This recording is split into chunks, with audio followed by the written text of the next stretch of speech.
دا نن چې تاسو سره جمع سوي یاست، سره یو ځای یاست، دا ستاسو یو ځای کېدل الله ته ډېر خوښ دي او الله پاک فخر کوي دا ستاسو په یو ځای کېدو باندې چې شیطان څومره کوشش وکړي ستاسو درمنځ تفرقې راولي او تاسو د ناکامۍ خواته وي، لیکن نن چې دا ستاسو وحدت و، دا ستاسو یووالی شیطان ویني، نو شیطان په سر خاورې بادوي او د اسلام دشمنان په سر باندې خاورې بادوي او ډېر په زړه کې وال کېږي چې مسلمانانو ترمنځ ولې دا محبت رالی. ورونو، شیطان په یوه شي باندې د خپلو بچانو اولادو سره نه خوشحاله کېږي، بلکې په تفرقه او اختلاف چې مسلمانانو منځ کې واچي.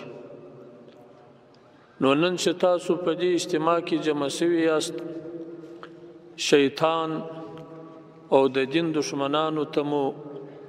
منفي جواب ورکړی دی، خپل وحدت مشکاره کړی دی. نو لکه په دغه ظاهره کې چې تاسو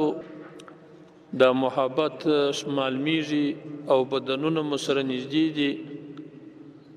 نو کوشش وکړئ زړونه هم سره نږدې کړئ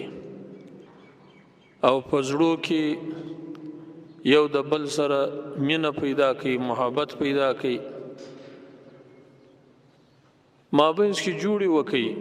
صلح وکړئ، بدۍ ورکې کړئ، د زړو څخه کینې وباسئ، د زړو څخه حسدونه وباسئ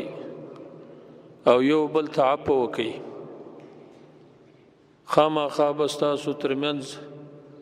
په دې دنیا په زندگی کې مشکلات راځي، یو بل به په ټکر کې سره راځي، په اختلاف کې به راځي. نن دغه ورځ ده چې تاسو عفو وکړئ، لکه په بدنو چې نږدې یاست په زړو کې هم نږدې سي. هر چا چې ستا په حق کې تجاوز کړی دی، بس نن عفو ورته وکړه.